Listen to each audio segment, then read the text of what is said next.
I used to feel awkward, unworthy even, when people visited me. It's awkward, when you don't know what people want from you. As time passed, however, I began to get a feel for my role. The people who visit me are not unhappy. I am not a place to grieve. I provide support and encouragement. I help people to regain perspective, to regain control over their lives. People need my silence. They need my tranquility. People really enjoy the time they spend with me. My colours paint the gaps they feel they have with bright shades. The wildlife that lives alongside me gives people energy and optimism.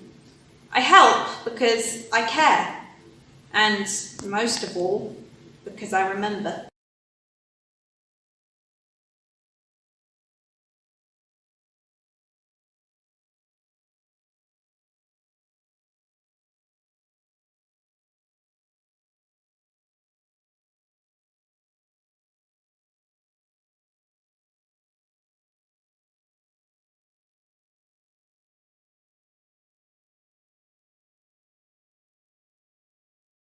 I am at peace.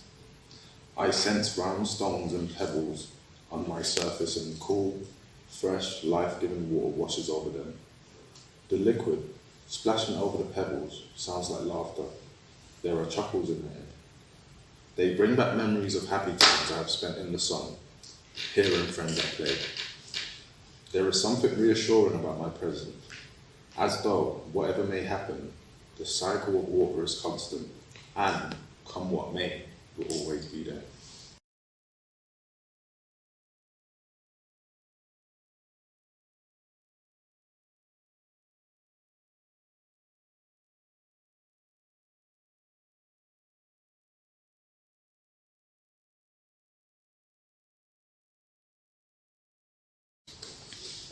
I am a garden of shape, form and shadow, an invitation to the winds and airs, a changing symphony of sounds on blustery days, and at calmer times give sanctuary to smaller, flying life.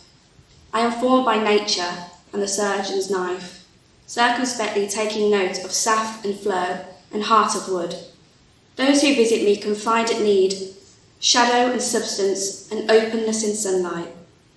My shapes can offer shade and shelter to lean into and look outward from. They invite close attention to shape of leaf and twig and seasonal cobweb, and visions of caves and labyrinths within the outer forms. Those who visit me may feel the companionship of standing forms, or use my architectural presence to shelter pain or tears from prying eyes. But these same shapes can invite the games of children and sudden laughter heard to invite smiles and recollections of more and troubled times. Whatever the season in my garden, you will find strong shapes and mainly greens of many hues. Yet seasonally, I may clothe my shapes in whitening frost and cap and cape of snow. Then may I shine in moonlight and give winter light.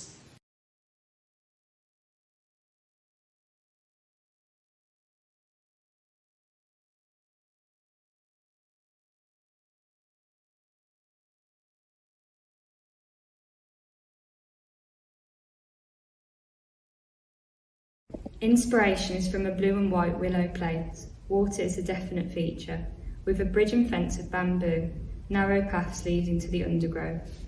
Willow trees rustling in the wind, birds nesting in the branches, then flying high. Wind chimes tinkling in the slight breeze, sound of water running over stones, gurgling and splashing, and fish jumping. Bright light filtering through the leaves of trees and reflecting off the water ripples, refracting through glass wind chimes, creating rainbows over the stream. The smell of jasmine fills the air, delicate pink flowers fill the borders, Japanese lanterns hang beneath an archway. Here is a place of peace and tranquility.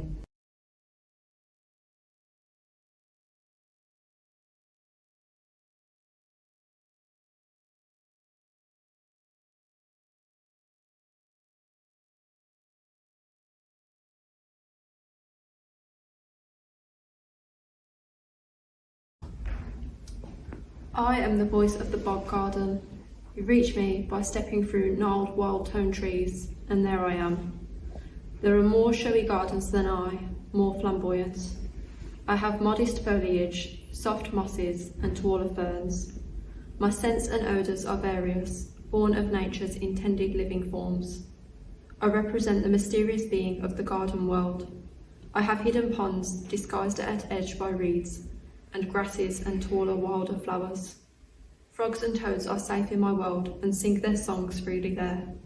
It is said that gardens such as me have given rise to ancient tales of princesses lying in the rich mosses, hoping, near my dark, unworthy shaded world, to find a prince long magicked into toad, waiting to be freed of magic's evil spell by a kiss.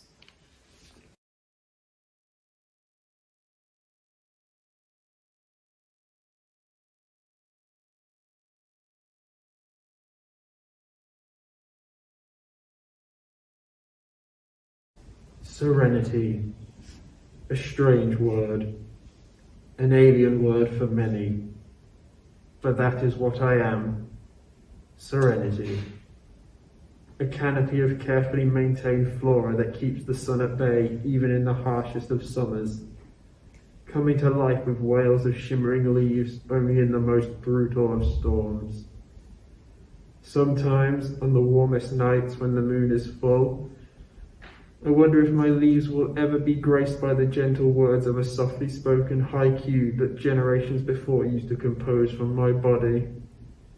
Today, though, a geisha plucks delicately at the tight strings of a koto, her fingers dancing across the chords like a ballerina at her first recital. An audience of ancient carps, some nearly as old as I am, leap through a small pond, almost like an audience giving their cheers. Me and my children enjoy the performance. In a small shed, just off to my one side, a pair of small bonsai trees sit in their pots, their roots nourished by the soil within, allowing their branches to grow and weave before bursting into bushels of meticulously trimmed squares. And tucked between the foliage, just out of sight, a bamboo deer scarer rhythmically clicks and clatters as streams of running water drip, drip down the rocks. Yes, this is Serenity. This is me.